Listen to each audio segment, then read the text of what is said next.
मेरा नाम महेश है। कहते हैं कि अमावस की रात सबसे खौफनाक रात होती है। ऐसी रात में बुरी ताकतें जैसे आत्मा, पिशाच, भूत प्रेत, ये जो भी हैं ये बहुत ही ज़्यादा ताकतवर हो जाते हैं। पर जहाँ तक मैं समझता हूँ सभी आत्माएं बुरी नहीं होती। सभी आत्माएं किसी को हानि नहीं पहुँचाना चाहती। और उनमें भी जो बुरी आत्माएं होती हैं वह भी दो तरह की होती हैं। मतलब एक वो जो आपको सीधे सीधे हानि पहुंचाती हैं और दूसरी वो जो आपको हानि पहुंचाना तो चाहती हैं पर शायद उनमें इतनी ताकत नहीं होती कि वो आपको हानि पहुंचा सके या फिर आपका नुकसान कर सके। तो ऐसी आत्माएं अक्सर कोई छलावा या भ्रम पैदा करती हैं, आपको डराती हैं। जैसे कोई बिल्ली किसी चूहे के साथ खेलती है उस तरह से ये इंसानों के साथ खेलती हैं। और अगर आप कमज़ोर हुए तो फिर इस खेल में आपकी जान चली जाती है। पर मगर आप समझदार हुए, जानकार हुए या फिर अगर आपकी किस्मत अच्छी हुई तो आप उनके चंगुल से बच जाते हैं। शायद उस रात मेरी किस्मत अच्छी थी। उन दिनों में बोर्डिंग स्कूल में पढ़ा करता था। साल 1993 में 9वीं कक्षा में पढ़ रहा था। उस बीच किसी त्योहार के कारण हमारे स्कूल की छुट्टियां शुरू हो गई थी। मैं उसी दोपहर स्कूल से घर के लिए रवाना हो गया। मेरे पास कुछ ज़्यादा सामान नहीं था। एक कपड़े का थैला था और उसमें भी बस एक जोड़ी कपड़े थे।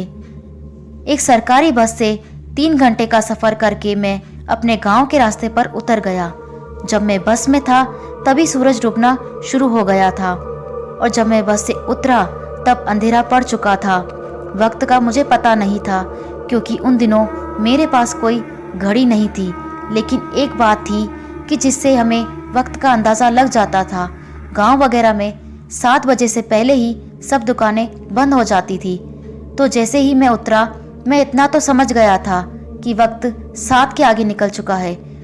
उतरते ही मैं सीधा अपने गांव की तरफ चल पड़ा। उस जगह से मेरा गांव करीबन 2 मील दूर था। मतलब मुझे 2 मील तक पैदल चलकर जाना था। अब अजीब बात तो ये थी कि आसमान में चांद दिखाई नहीं दे रहा था। मेरे आसपास घना अंधेरा था। रास्ता भी ठीक से मुझे नजर नहीं आ रहा था। उस घने अंधेरे में दूर घरों से दिखाई दे रही रोशनी में मैं रास्ते को टटोलते हुए बस आगे बढ़े जा रहा था। कुछ 20-25 मिनट बाद अचानक से मुझे मेरे सामने रास्ते पर कोई नजर आने लगा। वह मुझसे काफ़ी दूर था पर मैं उन्हें देख पा रहा था। थोड़ा और आगे जाने पर मैंने देखा कि वो 2 लड़कियां थी जो बीच रास्ते पर खड़ी थी। देखने से उनकी उम्र मेरी जितनी ही लग रही थी। मैं बिना कोई आवाज़ किए चुपचाप उनके पास से गुजरने लगा कि तभी उन्होंने मुझे आवाज़ दी और कहा, आगे मत जाओ, आगे खतरा है, यहाँ से वापस चले जाओ। पहले तो मुझे उनकी बात अजीब लगा कि इतनी रात को ऐसे घने अंधेरे में और वह भी रास्ते के बीचों बीच कौन लड़कियां खड़ी रहती हैं। फिर मैं अपनी जगह पर रुक गया और मुझे लगा कि वो लड़कियां शायद गुम गई होंगी या फिर रास्ता भटक गई होंगी। मैंने उनके पास जाकर पूछा, कौन हो आप और किस गांव से हो? उन्होंने फिर वही कहा, आगे मत जाओ, यहाँ से वापस चले जाओ। मैंने कहा, नहीं, मुझे आगे जाना पड़ेगा। मेरा गांव बस थोड़ी ही दूर है और मैं रास्ता जानता हूँ। वो दोनों जुड़वा थी, बिल्कुल एक जैसी। मैंने उन्हें गौर से देखते हुए पूछा, क्या तुम्हें अपने घर नहीं जाना? कहीं तुम अपना रास्ता तो नहीं भटक गई? उन्होंने फिर भी मेरी बात का कोई जवाब नहीं दिया और अपनी वही बात दोहराई, यहाँ से वापस चले जाओ। इस बार मुझे और भी अजीब लगा। वहाँ आसपास से कहीं से मांस जलने की बदबू आ रही थी। अब की बार मैं उनकी बात का ध्यान दिए बिना तेजी से आगे चलने लगा। कुछ कदम आगे चलने के बाद मेरा पीछे देखने का मन हुआ।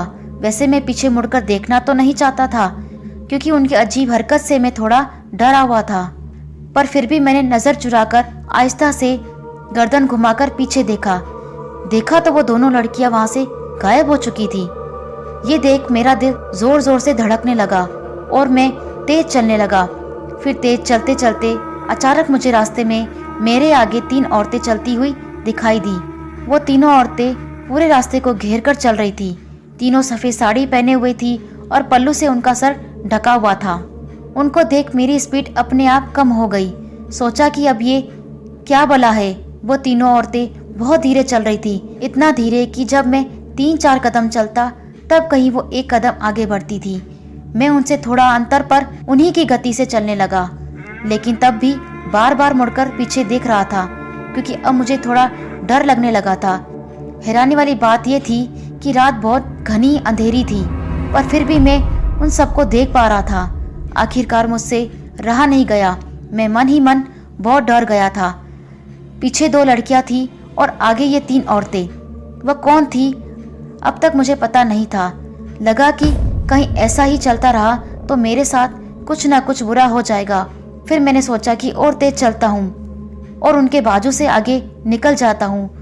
मैंने एक बार फिर पहले से भी तेज चलना शुरू किया और फिर रास्ते से हटकर उनके एक तरफ से आगे निकल गया। जैसे ही मैं कुछ कदम उनसे आगे बढ़ा, मुझे उनमें से किसी औरत की धीमी सी हंसी सुनाई थी। मैंने सोचा कहीं वो औरतें हमारे गांव की तो नहीं, इसलिए मैंने मुड़कर पीछे देखा। उन्हें देख मेरी जान हलक में आ गई। उन तीनों के चेहरे ठीक एक जैसे थे। उनके चेहरे पर उनकी आंखें तक फैली हुई एक बड़ी सी मुस्कान थी और वह भयानक सफ़ेद आंखों से मुझे देखकर अजीब ढंग से मुस्कुरा रही थी। वो देख मेरा शरीर सुन्न हो गया। शरीर पर हर तरफ रोंगटे खड़े हो गए। उनका वो भयानक चेहरा देख मैं तेजी से भागने लगा।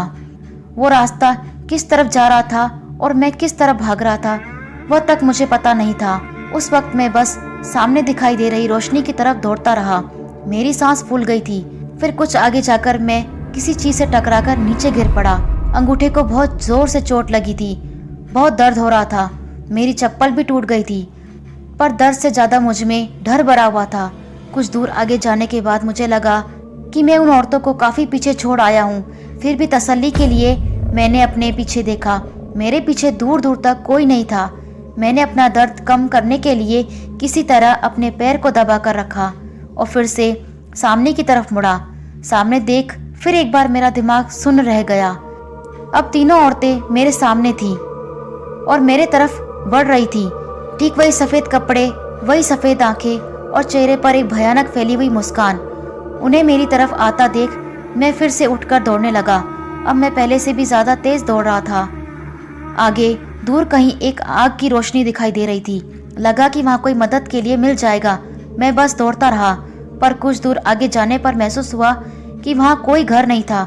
वहाँ कोई आग नहीं बल्कि शमशान था और वो चिता जल रही थी। वो शमशान की आग थी। जाने अनजाने में जिस रास्ते पर दौड़ रहा था वो एक शमशान का रास्ता था। मैं अब लगभग रोने लगा था। फिर वहीं से उन औरतों की हंसी सुनाई दी, जैसे मैं उनके जाल में फंस गया था। तभी मुझे मेरे सामने फिर से वो 2 लड़कियां धुंधली रोशनी से चमकती हुई दिखाई देने लगी और वो बोली, हमने कहा था आगे मत जाओ, आगे खतरा है। उनसे कुछ कहने के लिए भी मैं अपनी हिम्मत नहीं जुटा पा रहा था। इतना डरा हुआ था कि बोलने की बजाय मेरे बस होठ थर-थर कांप रहे थे, आंखों से आंसू बह रहे थे, शरीर पसीने से लबालब हो चुका था और मैं फिर से पड़े पड़े डर रहा था।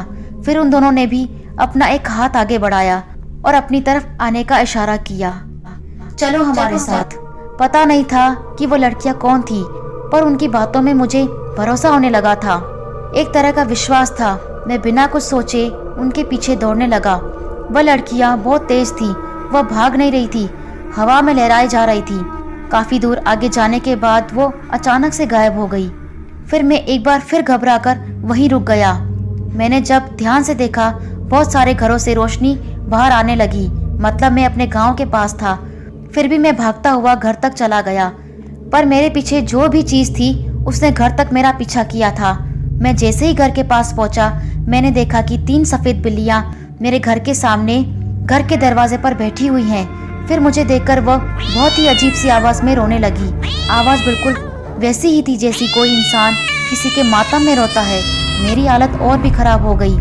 उन 3 बिल्लियों में मुझे वो तीनों चुड़ैलें नजर आ रही थी। घर में किसी को आवाज देने तक की मुझ में हिम्मत नहीं थी, पर मेरी किस्मत ने एक बार फिर मेरा साथ दिया और उस वक्त बाबा एक डंडा लेकर घर से बाहर आए और डंडे से बिल्लियों को भगाने लगे और कहने लगे कि एक तो अमावस की रात है और ये हमारे दरवाजे के आगे रो रही हैं। पिताजी के भगाते ही वो सारी बिल्लियां यहाँ वहाँ भाग गई। उन बिल्लियों के भागते ही पिताजी का ध्यान मेरी तरफ गया। मेरी हालत देख वो दौड़कर मेरे पास आ गए और कहा, क्या हुआ तुझे? तू यहाँ क्यों रुका है? उन्होंने मुझे छूकर देखा। तू इतना काँप क्यों रहा है? क्या हुआ है तेरे साथ? जैसे ही उन्होंने मुझे छुआ, मैं चक्कर खाकर नीचे गिर पड़ा। उस वक्त मेरा शरीर ऐसे झटक रहा था जैसे मुझे मिर्गी का दौरा पड़ा हो, और इसके साथ मैं बेहोश हो गया। मुझे 3 दिन बाद ठीक से होश आया, और 3 दिन के बाद मुझे पता चला कि जब भी मैं होश में आता था, मुझे कुछ पल में फिर से दौरा पड़ता और फिर से मैं बेहोश हो जाता था। दूसरे दिन बाबा को शक हुआ कि मैं शायद बीमार नहीं हूँ, मुझे कोई बाधा हुई है, क्योंकि जिस रात मैं घर आ रहा था उसी रात अमावस की रात थी।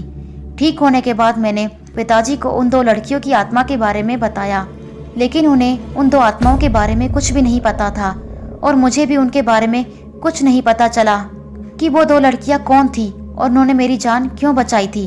दोस्तों, क्या आपने भी कभी अमावस की रात को ऐसा कुछ महसूस किया है? आई होप कि आपको ये वीडियो अच्छी लगी होगी। वीडियो अच्छी लगी हो तो प्लीज़ वीडियो को लाइक करें, कमेंट करें और शेयर करें, और हाँ, सब्सक्राइब करना ना भूलें। अगर आपके साथ भी कोई रियल हॉरर इंसिडेंट हुआ है जिसे आप मेरे चैनल पर शेयर करना चाहते हैं, तो आप अपनी स्टोरी टाइप करके मुझे ईमेल से सेंड कर सकते हैं।